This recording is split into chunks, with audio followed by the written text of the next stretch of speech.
Bueno, estoy agradecido al Señor de estar aquí, gracias al Señor también por vosotros.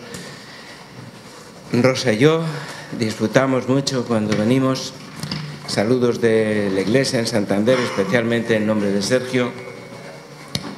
Y queremos que Dios, como decía David, pues nos hable. Queremos siempre tener un corazón dispuesto para que Dios nos hable, para que nos cambie. Todos necesitamos que Dios nos siga hablando. Y algo que es evidente es que estamos en una batalla espiritual, la cual también David en la oración estaba mencionando. Sí, hay algo que hace ruido ahí de fondo. Esa batalla espiritual a veces no somos conscientes. Esto también es parte de la batalla, ¿eh? Está Johnny luchando ahí a ver si vence a los duendes de la distracción. Bueno, por lo menos sabéis de qué vamos a hablar y buscar el pasaje del que también vamos a comentar. Debemos elegir buscar a Dios en una situación difícil. Me vais a decir, José, pues si eso es todos los días que estamos viviendo una situación difícil. Ciertamente es así, aunque hay algunas más difíciles que otras, pero la pregunta es si estamos dispuestos a buscar a Dios en esas situaciones, porque ya a medida de lo que vayamos hablando nos daremos cuenta cómo reaccionamos si fuese nuestra vida una situación como la del pasaje de hoy. ¿Te has tenido que enfrentar alguna vez a una situación, vamos a llamarla desesperada? Una situación desesperada, antes o después, pues nos tendremos que enfrentar, por lo menos muy difícil. ¿Qué significa eso? Pues que no tiene una solución fácil, que estamos al límite de nuestra capacidad, que requiere la intervención de Dios. ¿Por qué? Porque si no, no hay solución.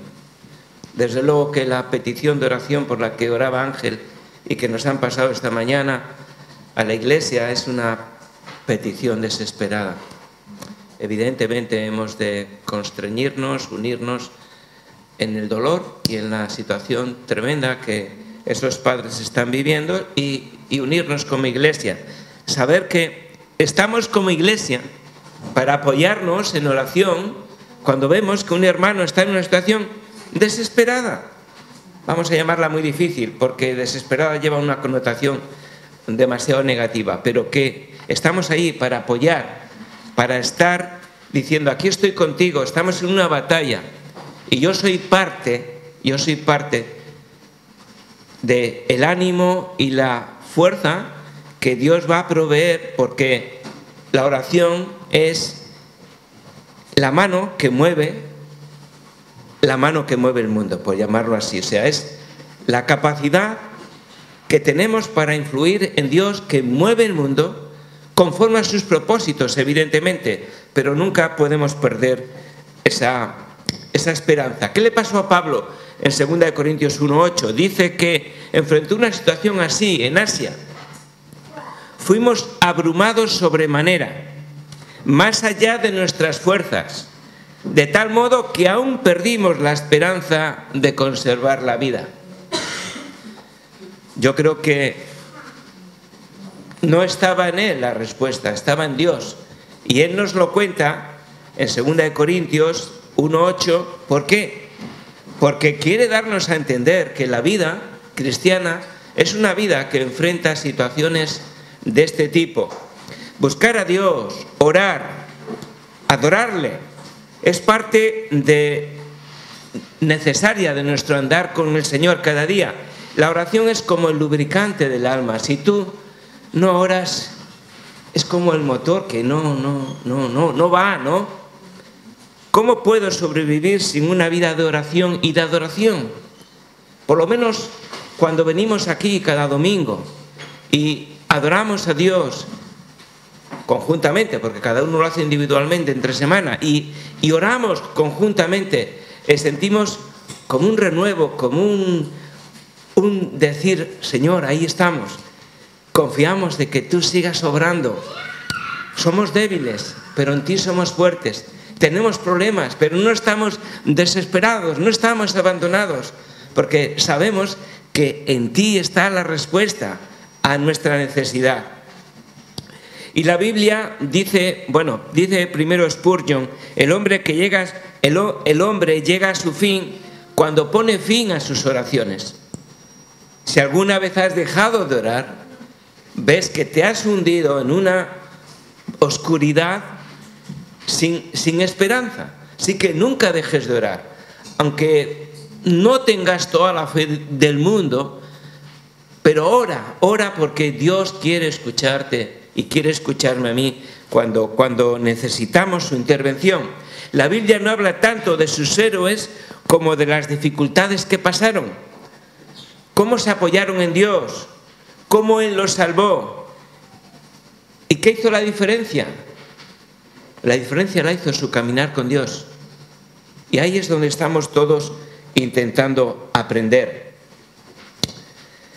Debemos elegir buscar a Dios en una situación difícil, sabiendo que el ánimo es una elección que podemos tomar. Sí, el ánimo es una elección. David, en este pasaje, había pasado 12 o 14 años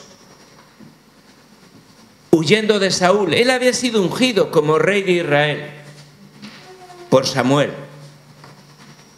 pero no sabía cuándo iba Dios a permitirle llegar a esta posición. Y Saúl le perseguía para matarle. 12 o 14 años, ya estaba agotado. Si leéis todo el libro de primero de Samuel, veis que es desesperante y cómo Dios siempre intervenía, pero estaría agotado. Y tomó una decisión. Mira, me voy a ir a la tierra de los filisteos. Tal vez Saúl ya no me busque, porque estoy cansado, 12 años, 14, huyendo de él. ¿Y qué pasó? Pasó que tomó una decisión sin consultar al Señor. Él había consultado siempre al Señor, pero en esta vez no consultó al Señor. Era una decisión trascendente, con muchas consecuencias. Y dijo David en su corazón: al fin seré muerto algún día por la mano de Saúl. Fijaros cómo el corazón nos engaña en los momentos más débiles. Nos engaña cuando más necesitamos encontrar a Dios. Si hacemos caso al corazón, nos engaña en un mal momento y tomas una decisión sin consultar a Dios, que por cierto luego va a tener consecuencias y las vamos a pagar. Las vamos a pagar porque Dios al que ama disciplina y nos enseña. Así no, hijo mío. Así sí.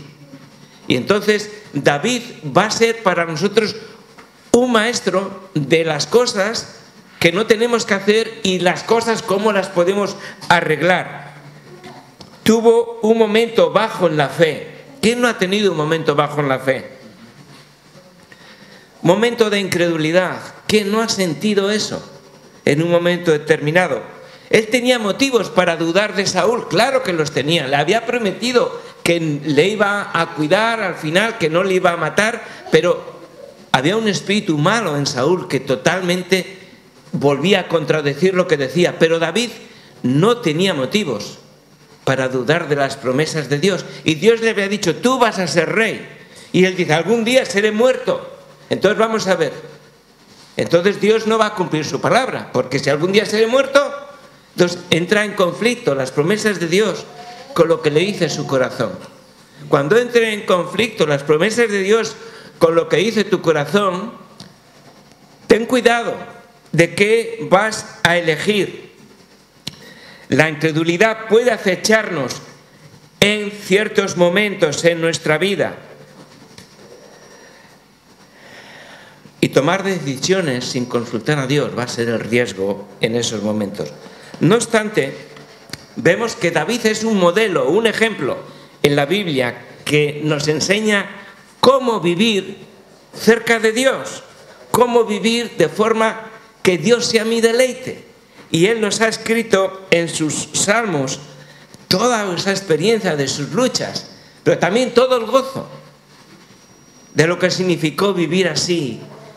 Y todo lo que nosotros deseamos que sea nuestra vida es mucho de lo que experimentó David, no sin falta de sufrimiento. David es un ejemplo de un caminar buscando el corazón de Dios. David toma su decisión, se va con los filisteos y dice, bueno, más o menos las cosas van bien. Llevaba ya 16 meses allí con Aquis, rey de los filisteos. Aquis le dijo, mira, vete a la ciudad que tú quieras, y la asignó Siclag, la ciudad en la cual él iba a estar allí con sus 600 hombres, con sus familias, viviendo, y salía, hacía irrupciones, atacaba una ciudad de allí, de aquellas tribus, mataba a todos para que nadie le dijese a Aquis, oye, mira lo que ha hecho David. No, y Aquis pensaba que todo iba bien, y David seguía mintiendo a Aquis y todo va bien. Aparentemente todo va bien a veces cuando empezamos con una mentira y seguimos con otra y parece que todo va bien.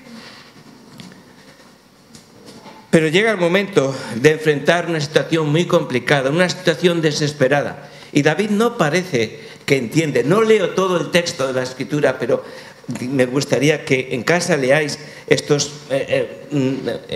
anterior capítulo de primera de Samuel 30 y para ver un poquito el devenir de todo lo que estoy hablando así de memoria, resumiendo. Ahora Saúl está frente al ejército de los filisteos. Saúl con el pueblo de Israel, todo su ejército para luchar contra los filisteos, y David está en el terreno de los filisteos para luchar en contra del pueblo al cual él iba a ser rey. Es una contradicción, se funden los plomos. ¿Qué va a pasar? Y David está allí muy dispuesto. Y yo cada vez que leo este pasaje dije, bueno, ¿qué le ha pasado a David en su cabeza?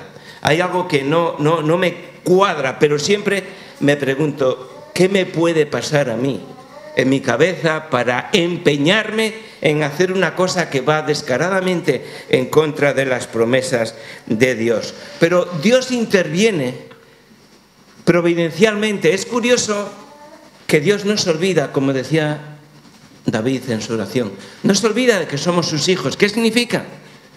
Dios va a cuidarte.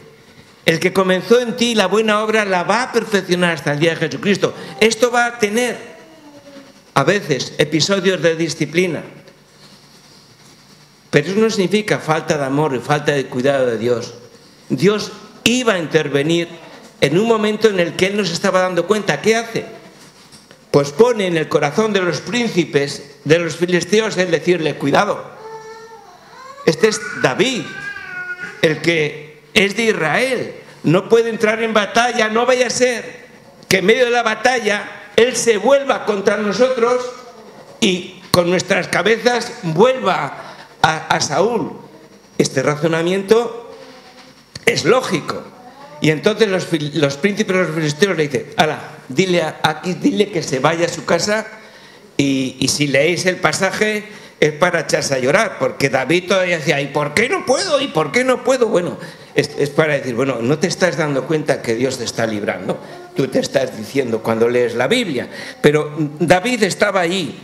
Y ahora, cuando él vuelve a casa, después de 3 días de camino, han sido despedidos, están fatigados, están esperando encontrar descanso, llegan para encontrar a sus familias y encuentran la ciudad destruida, ardiendo, sin mujeres, sin hijos, sin nada.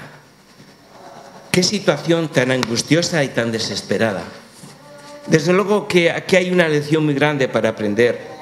Y vamos a leer lo que dice la Biblia, los primeros 6 versículos, capítulo 30, de 1 de Samuel, versículo 1 al 6. Dice, cuando David y sus hombres vinieron a Siclag al tercer día, los de Amalec habían invadido el Negev y a Siclag, y habían asolado a Siclag y le habían prendido fuego. Y se habían llevado cautivas a las mujeres y a todos los que estaban allí, desde el menor hasta el mayor, pero a nadie habían dado muerte, sino se los habían llevado a seguir su camino. Vino pues David con los suyos a la ciudad, y he aquí que estaba quemada, y sus mujeres y sus hijos e hijas habían sido llevados cautivos. Entonces David y la gente que con él estaba alzaron su voz y lloraron hasta que les faltaron fuerzas para llorar. Las dos mujeres de David, Ahinoam Jezreelita y Abigail, la que fue mujer de Nabal de Carmel, también eran cautivas. Y David se angustió mucho porque el pueblo hablaba de apedrearlo, pues todo el pueblo estaba en amargura de alma, cada uno por sus hijos y por sus hijas, mas David se fortaleció en Jehová su Dios. Eran hombres de guerra, pero este panorama les hizo llorar amargamente. No obstante, la providencia de Dios había guardado que sus mujeres y sus hijos no hubiesen sido muertos, se los habían llevado cautivos. Y vemos por encima cómo la providencia de Dios está obrando, aunque en este momento David es incapaz de notarlo de esa manera, ¿no? Lloraron y lloraron hasta que ya no tenían más fuerzas para llorar. O sea, yo creo que se les acabaron las lágrimas, no lo sé. ¿Has llorado tú alguna vez en alguna situación desesperada? ¿Verdad? ¿Verdad que esto nos hace recordar cosas? Es bueno llorar, porque si no lloras no manifiestas el valor de la pérdida que has sufrido.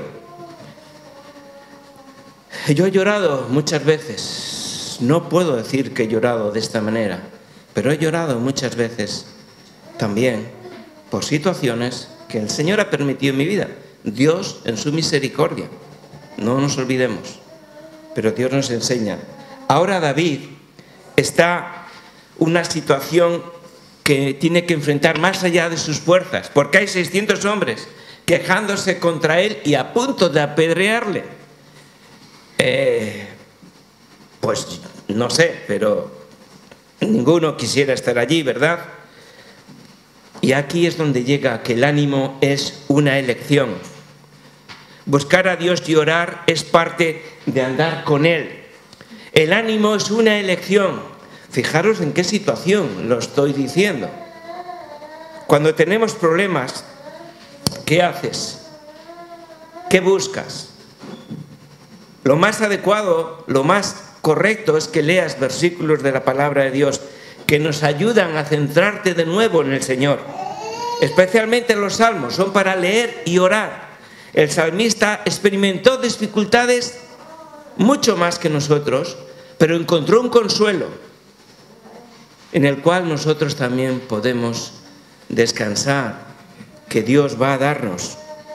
Si oras, a veces no sabes cómo orar, porque dice Romanos 8:26 que no sabemos pedir como conviene, pero el Espíritu intercede por nosotros con gemidos indecibles. A veces no sabes cómo orar, pero tú estás con esta disposición y Dios está entendiendo tu clamor, aún sin palabras. Evidentemente expresamos palabras, pero estás allí en una actitud de oración, de dependencia de Dios. Cuando uno está desanimado y ha perdido a su esposa, a sus hijos, su casa, todo lo que quieras poner, ¿cómo puede orar y estar en la palabra?, dirá alguno. Pues es entonces cuando más lo necesitamos. Buscar al Señor cuando estoy en tribulación. En el libro del Progreso del Peregrino me encanta la comparación, porque la llave de la promesa abría la puerta del castillo de la duda. Y pudieron salir así de estar prisioneros del gigante de la desesperación. Este hermano había vivido experiencias de fe. El gigante de la desesperación, no estar desesperado cuando hay una situación que no hay solución, no es como un gigante. ¿Cuál es la llave que abrió la puerta del castillo de la duda? La llave de la promesa de Dios. Qué bueno es confiar en las promesas de Dios cuando llegan estos momentos.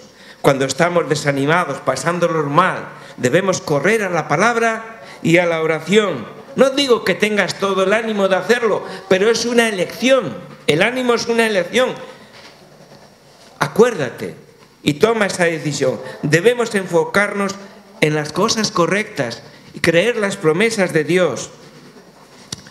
En algunas de las situaciones en las que he pasado y he tenido que llorar, pues no quería ni pensar. A veces he llegado a poner la tele, porque la tele es un aparato, un trasto horrible, pero a veces lo ponemos. ¿Por qué? Porque no te obliga a pensar, te vas comiendo todo lo que te dicen allí. Pero si tú apagas la tele y coges la Biblia, el Espíritu Santo te habla. Puede el Espíritu Santo recordarte las promesas, que no te encierres en ti mismo, aunque a ti te gustaría desaparecer. Pero el Señor, cuando tenemos problemas, hemos de guardar nuestro corazón. El Señor está con nosotros, aunque nos parezca que no. No tomar decisiones que vayan en contra de la palabra de Dios. Y es a veces la tendencia, el deseo del corazón, tomar decisiones precipitadas. Y, por supuesto, sin consultar la palabra de Dios. Debemos escoger buscar a Dios independientemente de las circunstancias. Cuando leemos el libro de Job, después de perder a sus 10 hijos y de todos sus problemas de salud que tenemos, que nos cuenta la Biblia, ¿qué hace Job? Escoge acercarse a Dios. Y él dice, es tiempo de adorar. Y nosotros nos quedamos como que se nos ha helado la sangre cuando le vemos decir eso. Job dijo, no puedo entender el plan de Dios, pero sí puedo adorar. Es como una flecha al corazón mío.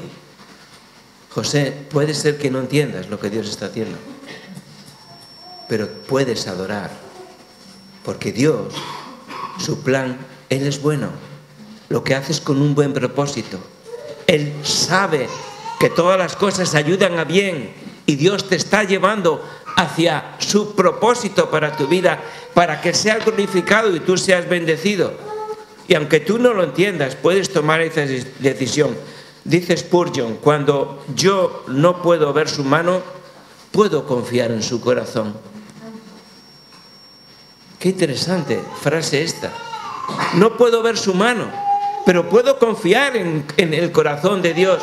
¿O acaso la duda que invade mi vida es decir, no confíes en el corazón de Dios, porque si no, Satanás dice, si Dios fuese bueno, ¿por qué te permite esto? Entonces, ese es el mismo plan que al principio de la creación con Eva y Adán. Dios no os permite comer porque Él no os quiere dar lo mejor. Y sabemos las consecuencias, ¿verdad? Debemos elegir buscar a Dios en una situación difícil y fortalecernos en el Señor. El ánimo lo tenemos que sustentar en algún lugar. ¿Dónde sustentas el ánimo? Es muy fácil dejar de mirar a Dios y mirar las olas que vienen a destruirnos. Si dejas de mirar a Cristo y mantienes los ojos en los problemas o las personas, no te puedes mantener. David estaba muy angustiado. La gente hablaba de apedrearlo, mas David se fortaleció en el Señor. ¿Qué dicen los siguientes versículos? Dice, y dijo David al sacerdote Abiatar, hijo de Ahimelech, yo te ruego que me acerques el ephod. Y Abiatar acercó el ephod a David, y David consultó a Jehová diciendo, ¿perseguiré a estos merodeadores? ¿Los podré alcanzar? Y él le dijo, síguelos, porque ciertamente los alcanzarás y ciertamente los librarás. Así que en medio de la angustia que David tenía, su propia situación y la situación de los hombres que le estaban pidiendo cuentas, toma esta decisión. Por cierto, cuando hay problemas, cuando no puedes lidiar con el sufrimiento, ¿sabes? Arremetes contra los líderes, contra la autoridad, porque no puedes soportar el dolor. Así que seamos cuidadosos, porque esa es una tentación también que está ahí para provocarnos. ¿Dónde podemos encontrar fuerzas en una situación semejante? ¿Dónde podemos encontrar? A veces nos tenemos que encontrar un poco en las últimas para tomar decisiones, ya como creyentes, ya como iglesia. Dice aquí que David se fortaleció en el Señor su Dios. Encontró fuerzas en el Señor su Dios. La situación era grande para tener una fe grande. ¿Y qué hacían unos y otros? Se quitaban el ánimo. Mira lo que ha hecho David, mira lo que hemos hecho. Si no hubiésemos hecho esto, ¿por qué David? ¿Por qué tal? ¿Estaban animándose? No, estaban robándose el ánimo los unos a los otros. ¿Quién le estaba dando ánimo a David? Pues debes escoger bien la compañía para buscar ánimo. Todos necesitamos un Bernabé. ¿Qué es un Bernabé? Es un hermano que te ve en necesidad y se pone a tu lado para estar contigo, para decirte: no te preocupes, Dios te va a ayudar. No te preocupes, yo voy a estar contigo a tu lado, yo voy a orar por ti. Un hermano que te anime, especialmente en los momentos difíciles tenemos que buscar. ¿Sabéis? En cada iglesia hay siempre hermanos negativos y hay los que animan en todas las iglesias. Así que no os sintáis mal aquí, estáis en todas. Anda con aquellos que confían en Dios, porque la fe es lo que necesitamos. Ora que alguien venga a animarte en la fe. Escoge personas con las que quieres estar en esa situación difícil, porque no sabes cómo reaccionar, porque no tienes la experiencia, porque es algo que te sobrepasa. En el momento en el que todo se desmoronaba, David debió haber encontrado algún lugar tranquilo para orar y poner en orden sus pensamientos delante de Dios. Sí, los pensamientos. Tenemos que parar esa cascada de pensamientos negativos y, bueno, voy a mirar a Dios, voy a ver cómo Dios se ha portado conmigo. David encuentra fuerzas en el Señor. ¿Cómo? Recordando lo que Dios ha hecho en el pasado en su vida. Le había librado del león cuando estaba con las ovejas, le había librado del gigante Goliat, le había librado de que Saúl intentó matarle 1, 2, 3, 4 veces, que los filisteos también había sido librado en las batallas. O sea, el Dios que me ha hecho estas promesas, el Dios que me ha librado 1, 2, 3, 4, 5 veces, ¿no va a querer ahora obrar en mi vida? Ordenas tus pensamientos. Dios puede sacarte y sacarme de cualquier situación en la que nos encontremos y nos ayudará a superarlo. Nos fortalecerá en lo profundo del corazón, allí donde sentimos que hay de nosotros, ¿verdad? Debemos recordar lo que Dios ha hecho en tu vida. Supongo que también tienes que tener anotado esos momentos donde Dios intervino, como momentos donde sabes que Dios intervino y te sacó de esa situación, y es el mismo Dios que tienes hoy, que tiene el poder para obrar. El recordar la mano de Dios en el pasado en tu vida te ayudará a enfrentarte al futuro. ¿Por qué crees que David reaccionó de esta manera? Porque había creado un hábito desde que era un chico, desde que era un muchacho, mejor dicho. Un muchacho que cuidaba las ovejas de su padre, pero que estaba buscando a Dios. Un hábito, crear un hábito desde la juventud. Es algo precioso, es como un tesoro. Es un hábito que luego te va a dar rentabilidad. David se había acostumbrado en su vida a buscar al Señor en los problemas y él hallaba allí consuelo y el ánimo que necesitaba. Dice el Salmo 56:3, en el día que temo, yo en ti confío, ¿verdad? Y sabemos que si leemos los salmos, vemos que él llama a Dios su esperanza, su roca fuerte, su escudo, su fortaleza.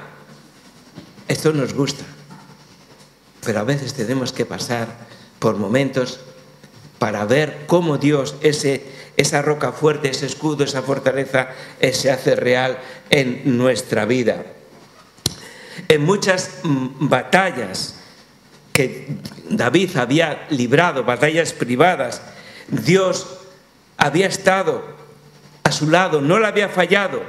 La fe para enfrentarse a batallas grandes tiene primero que crecer en las batallas privadas. Así que si tú estás pasando por una lucha, por una dificultad, no es en vano. Dios te está fortaleciendo para hacer grandes cosas contigo, pero tienes que perseverar para vencer en esa batalla. Es una batalla de fe, no pienses que es una batalla de otro tipo, de otra índole. Era una situación muy difícil. David era diferente a todas las anteriores, pero necesitaba la intervención de Dios. Tal vez tú en estos momentos dirás, yo también necesito la intervención de Dios. La intervención en mi matrimonio, la intervención hacia mis hijos que se han apartado de buscar al Señor, la situación o la intervención en una situación de soledad o una injusticia que estés sufriendo y que se alarga en el tiempo y parece que Dios no me escucha. Me llamaba esta semana una persona, decía, parece que Dios no me escucha, que me ha abandonado, que no me hace caso. Le digo, párate un poquito, párate. Ese es tu corazón. Escucha, piensa. Y entonces le digo, le llevo a Cristo, aquel que llevó a su Hijo en la cruz para salvarte.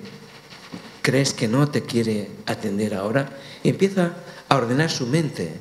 Y entonces empieza a bajar esa ansiedad, esa sensación de que Dios no te escucha. Dios nos escucha siempre. Lo que pasa es que Él quiere dar la respuesta en su momento, la que necesitamos, y también quiere que crezcamos por medio de esa experiencia en la que nos encontramos. Si vencemos en nuestras luchas privadamente, podremos enfrentar situaciones mayores. Debemos buscar a Dios en una situación difícil, pasando de la acción a la acción tras pedir ayuda. En este pasaje dice así, David consulta a Jehová y Dios le responde satisfactoriamente, persíguelos y los alcanzarás y los librarás de los cautivos. Pensemos ahora en los problemas que nos evitaríamos si preguntásemos al Señor primero antes de tomar decisiones, y antes de tomar decisiones trascendentes. A veces tomamos decisiones que no tienen una trascendencia grande, pero cuidado con las trascendentes. Ahora se empiezan a resolver todos los problemas que David originó con su decisión previa. ¿Qué pasa? Que David ahora, tras esta consulta, recupera todo lo que le había sido robado, recupera a las personas, los bienes. En los versículos 18, 19 y 20 que podréis leer, ves que Dios en su misericordia había llevado cautivos a sus esposas, a sus hijos, porque los iba a recuperar David. Pero David tenía que aprender esta lección. David comprobó una vez más cómo Dios devolvió a socorrer. Dios recuperó la propiedad robada. Solo Dios puede recuperar lo que nos roba el enemigo. El ladrón solo viene para hurtar, matar y destruir. Dice Jesús, yo he venido para que tengan vida y para que la tengan en abundancia.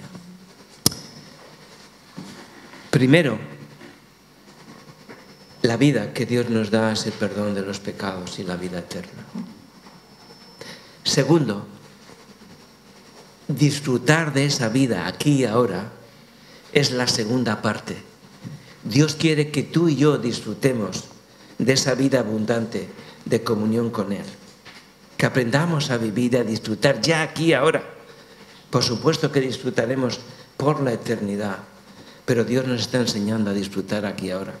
Dios quiere darme y darte vida en abundancia.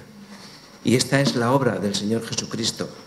Satanás nos va a robar todo lo que pueda, nos quitará todo lo que tengamos. La fe es lo primero que nos querrá quitar. A veces Satanás te quita un hijo, un familiar, te quita un llamado a servirle, te quita un potencial, un deseo de evangelizar. Yo me pregunto si hemos llorado o si has llorado, si alguna vez te ha pasado algo de esto.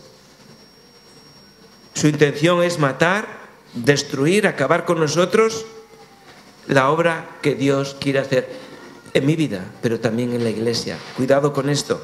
No cejará su labor, no nos engañemos. Él lo va a seguir intentando. Va a seguir intentando arruinar tu vida, tu matrimonio. ¿Sabéis que Rosa y yo no hemos pasado ningún problema a lo largo de nuestra vida matrimonial? A ver las carcajadas. Menos mal. Pues hemos pasado bastantes. Y Dios nos ha ayudado. Y estamos aquí diciendo gracias, Dios, que has sido bueno, nos has frenado en nuestras torpezas y locuras. Y ahora nos das el premio. Hemos de levantarnos en el nombre del Señor y reclamar por medio de la fe y de la oración lo que Satanás nos haya robado. Hemos de hacer lo mismo que hizo David, ir a buscar los bienes robados, porque Satanás no va a ceder si no le resistimos. Y nos seguirá robando. Hermanos, tenemos la oración, tenemos el poder de Dios. Tenemos la garantía del que el que no escatimonia a su propio Hijo, ¿cómo no nos dará con Él las demás cosas? Cristo nos da la vida abundante. Nos va a ayudar a rescatar lo que Satanás nos ha robado. ¿Él puede revivir un matrimonio sin problemas? Claro que puede. El tiempo me lo comí, pero si no os contaría algo. ¿Puede volver a encender fuego en tu alma? Claro que puede. ¿Y el llamado espiritual puede enfervorizarse en tu vida? Claro que lo puede hacer, aunque tú ahora pienses que estás más apagado que una pasa chamuscada. ¿Puedes recobrar tu fe que el diablo te robó? Claro que puedes. ¿De verdad creemos que nuestro Padre Celestial nos recobrará la propiedad robada? ¿O pensamos que tu situación y la mía es demasiado difícil para que Dios pueda intervenir? No, hermano, no es difícil. Dios no se olvida de nosotros. El ánimo es una elección que podemos tomar, recuérdalo. No centres tu atención en los problemas, sino en Cristo. Fortalécete en Él, escúchale. Lee su palabra, recuerda lo que el Señor ha hecho por ti en el pasado. Busca un Bernabé, un hermano que te pueda animar. Es muy importante. No te quedes conforme con lo que el diablo te ha robado. Reclámalo por la fe y la oración. Cree que Cristo te puede ayudar a recuperarlo. Pasa a la acción. Padre que estás en los cielos, gracias en esta mañana, porque te miramos a ti, miramos a aquel que estuvo en una cruz clavado, entregando su vida para salvarnos. Aquel que dijo, yo he venido para que tengan vida y la tengan en abundancia. Señor, ayúdanos, socórrenos, levanta nuestros corazones, nuestros ojos a ti. Haz revivir esa fe que un día surgió y tal vez se ha apagado, ha sido robada. Señor, queremos mirarte de nuevo y confiar que tú tienes poder para restaurar nuestra vida, nuestras familias, la iglesia. En el nombre de Jesús. Amén.